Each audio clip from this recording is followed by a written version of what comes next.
this is Instructor Howard with breaking down coding cases for BC3020 Week 2. This week we will be covering hemodialysis coding, and this is from the medicine section. So what you will need to do is make sure you have a copy of the test with you, your CPT manual, and your ICD-9. Remember, coding is fun and it requires some time and energy and effort before trying to attempt your test. So what you need to do is practice. Be sure to download your study guide, practice the cases in there, practice the cases in a textbook, and remember, there is a video inside of Week 1 and Week 2 student materials folder explaining how to get organized before learning coding. This is a very vital step, so please make sure you review that information before completing Week 2 if you have not done that already. Okay, let's get started. Okay, what I have in front of me right now is a copy of your Week 2 coding applications test. It's downloaded in a Word document, and remember, the first thing you want to do is click at the top so that you will be able to edit and highlight different areas. Once that area is darkened, right click and choose Remove Content Control. Now we have the ability to highlight, type, and make edits as necessary when we're going through our case. The first thing you see always is the steps for correct coding. We're going to follow those accordingly. And then before we get into the case, we see a disclaimer that tells us that the patient is seen in the outpatient dialysis unit for the purpose of hemodialysis. Report the monthly dialysis services of the physician for 4 or more visits per month. That is a hint. This is pretty much all that we're coding today. And let me make this red. Okay, what type of report are we viewing? Hemodialysis, which basically means this is the type of service that we will be coding today. The location is always important, and the attending physician. Now, we see a lot of information related to the examination because it tells us here that the patient is seen and examined during hemodialysis and the chart is reviewed. But what's also important when dealing with hemodialysis is the age of the patient, and we'll get into that a little bit later. So I'm going to highlight this. I'm actually going to highlight this in green because this is something that is going to be relevant in the future. Okay, so he just gives us some information about her vitals, her heart rate, and all of these particular things that any E&M physician or any E&M service needs to have documented. However, there's nothing here that needs to be reviewed or coded for the CPT portion. The only thing that we need to pay attention to is the fact that the patient is dependent upon hemodialysis. So she's hemodynamically stable. I'm just going to put a little parentheses here.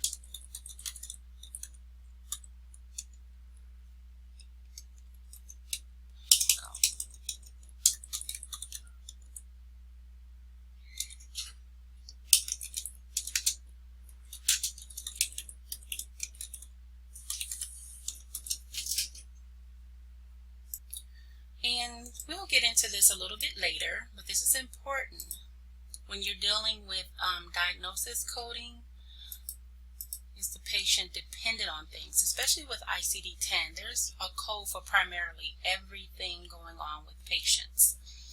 So basically, he's going into the fact that he's going to dialysize her.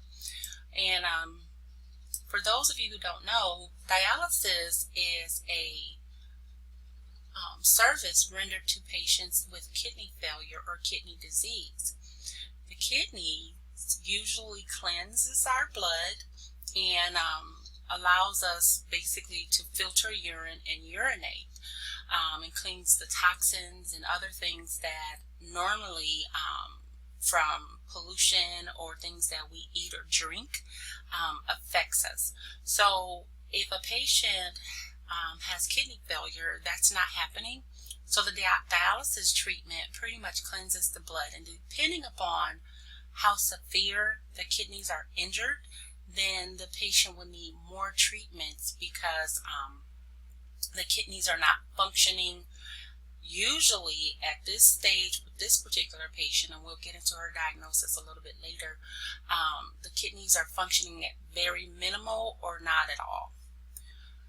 So I highlighted this information just to let you know that this is not something that is going to be vital to our coding. So I don't want you to review that because that's pretty much just basic information. Her lab information here is not something that we're going to be coding today either.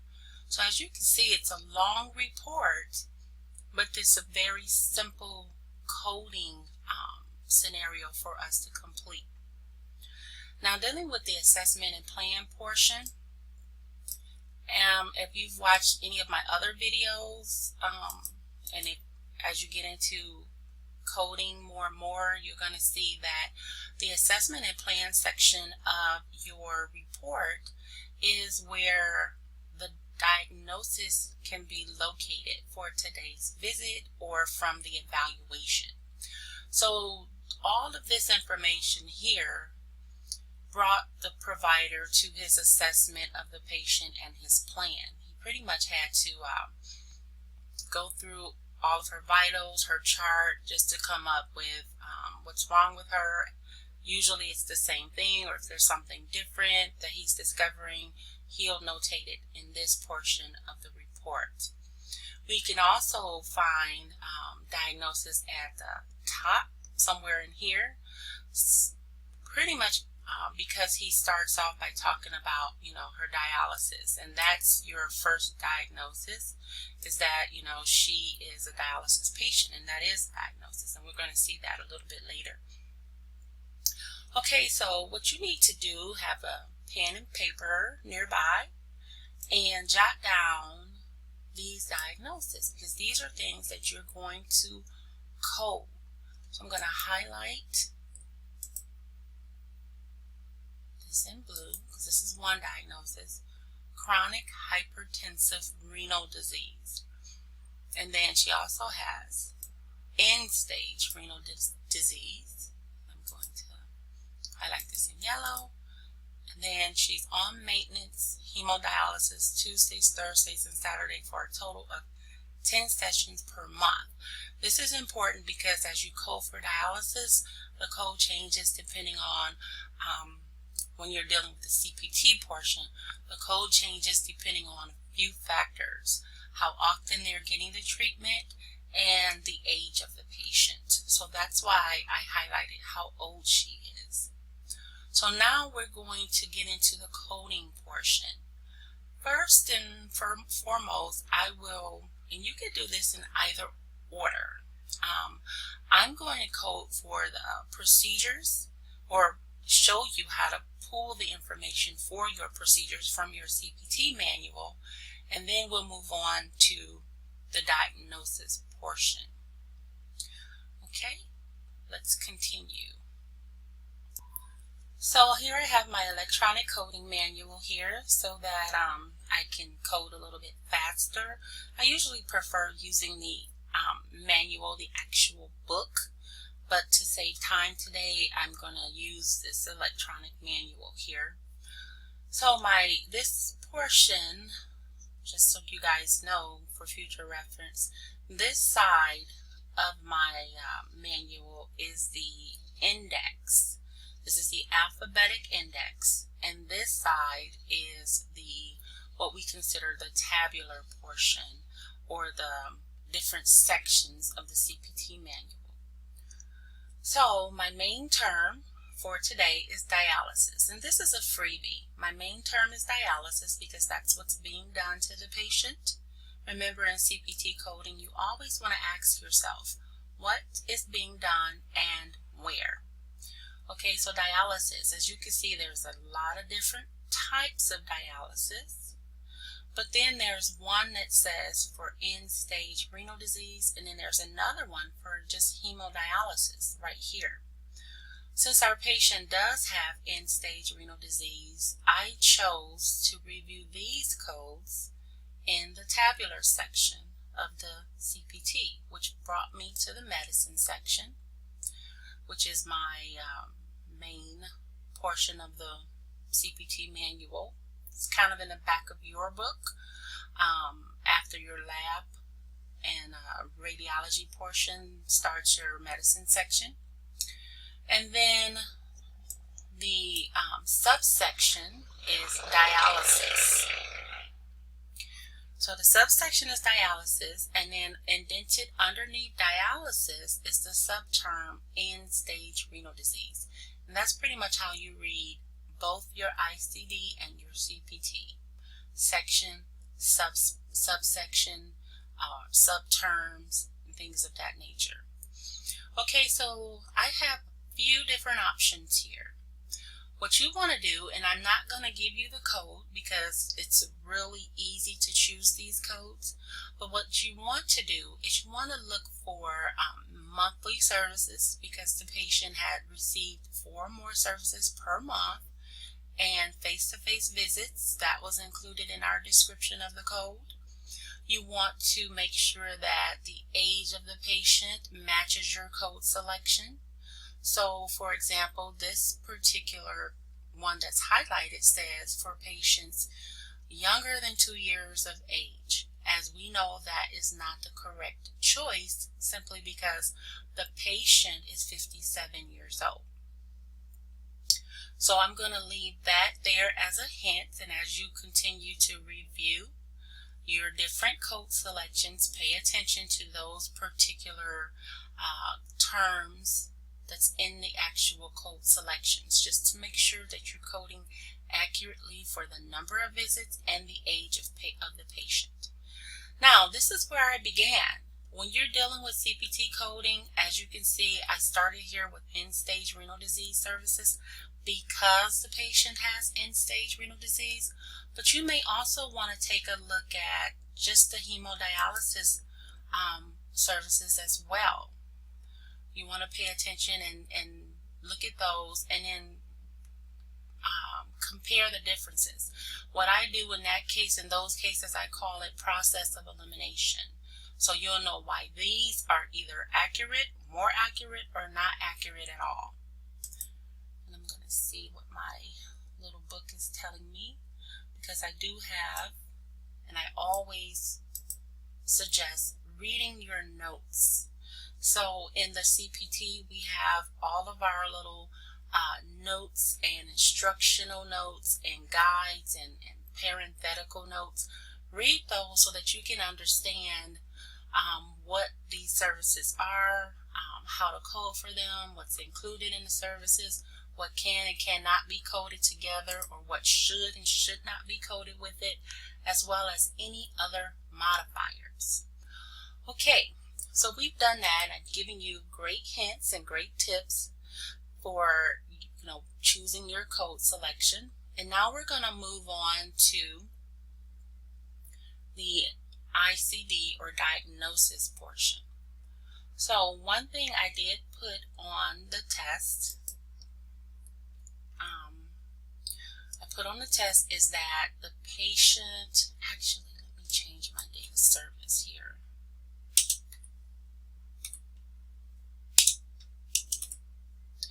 And I'm doing this for a reason. Please excuse me 1 second. I know you guys are wondering if I'm doing this.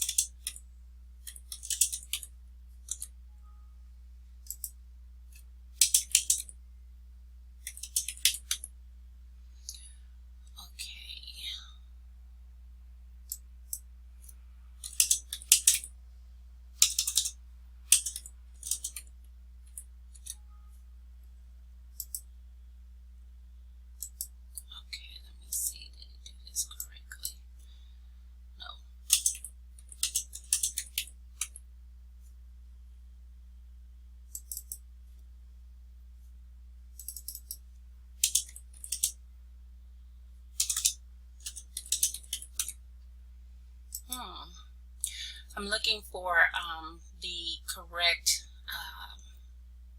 diagnosis coding manual to appear right here. It did have 2017. Since this is electronic software, it's giving me 2017 coding with the data service that I had listed here, but I wanted to go back to 2016. So hopefully this gives me the correct codes for 2016. I'll know when I see them. Okay, so moving on, our first code or first condition for the patient, and pretty much this is the reason for the service.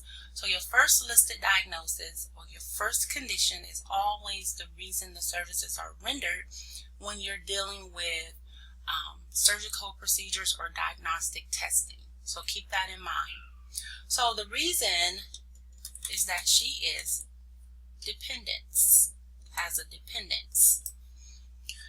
And let's see, it's giving me ICD-9 coding, so that's not right. So I might have to go ahead and keep this date up here so that I can get the correct book.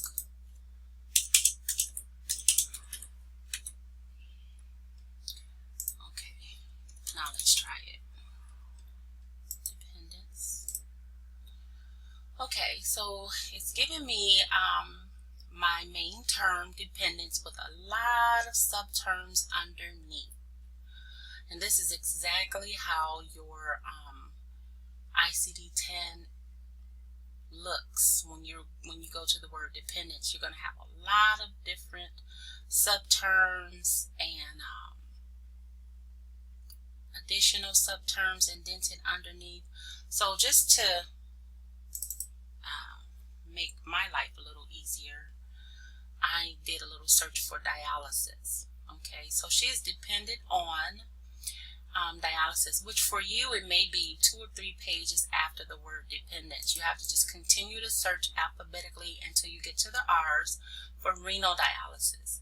And so here it's telling me that in parentheses, and these are considered non-essential modifiers, which means if the provider says renal dialysis, hemodialysis, or peritoneal dialysis, then this code selection matches.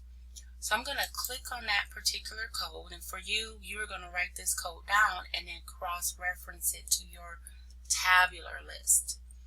And so this is a freebie. So right here, it's giving me my Z99.2. You always have to cross-reference so you can check your includes note. So all of these wordings underneath the code itself in the tabular means that these services, or these particular diagnoses or conditions are included in the code selection of Z99.2. So you have hemodialysis status, peritoneal dialysis status, presence of arterial venous shunt for dialysis, and then renal dialysis status, not otherwise specified. So she's just dependent. So that's code selection is accurate. We also want to pay attention to the excludes notes, and really these excludes notes have nothing to do with our case. But if the patient is coming in for an encounter for fitting and adjustment of dialysis catheter, then we would have to code this particular diagnosis as well. Okay, so that was a freebie, and that's your very first diagnosis code. So let's look back at the test and see what else we need to pay attention to. Okay, so that was our very first diagnosis, and the reason I gave you that one is because it's a little hidden in the case here. It does tell us that the patient is dependent on it, but it doesn't really use that word. So I gave you that one. These other 2 diagnoses, chronic hypertensive renal disease and end-stage renal disease, these are 2 different diagnoses. Hypertension is what you're going to code for this with renal manifestations, because when you look at hypertension or hypertensive in your index, you're going to see various types. But since the patient has another, what we call or consider disease or chronic condition associated with her hypertension, we would have to code the renal manifestation or renal disease or end-stage renal disease, however way it's documented in the ICD-10 manual. Then you use that particular code. Don't just code hypertension. Okay, and then end-stage renal disease. Your main term will pretty much be the action word, as I say all the time, what's happening and where. So you can either use the word disease, which is one of your main terms, or failure, because the patient does have kidney failure. Disease or failure, either one will reference you to review the correct area so that you can locate end stage or stage 5. Renal disease have multiple stages. The later or the worst stage is being stage 5, which is end stage. So that's a little hint and tip for you for that as well. So with this information shared today, you should be able to complete your abstracting portion. You have 5 questions there. Complete your procedure, test, or services portion, which you have 5 questions there. And this is pretty much abstracting information related to the CPT. This is abstracting related to the case scenario itself, about the patient and the location. Part 3 is abstracting information related to your diagnosis portion only. So you're going to pull this information based on your ICD-10 manual. And then part 4, as you continue, and there's several questions in here, but don't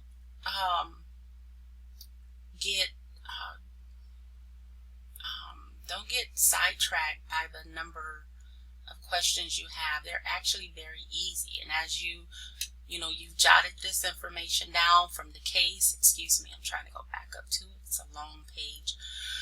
You've jotted this information down, hopefully, and as you continue to go through your coding, your diagnosis, you're going to locate these answers very easily. So don't pay attention to the amount of information that you have to answer for this, because it's actually really easy to locate. And then part 4, assigning codes. So as you have completed parts 2 and 3, you will have the answers to part 4 as usual. So for this patient, you're going to have 1 CPT, and we've discussed what that was. And then you're going to have 1 diagnosis, the first one that I gave you, and then the other 2 is what I just recently discussed with you guys. So that's pretty much all you need, and be sure to start this as early in the week as possible so that you can have enough time to get through your case, and you can reach out to me with questions or concerns if needed. My telephone number is 805-824-0065. Thank you for viewing, and enjoy the rest of your day.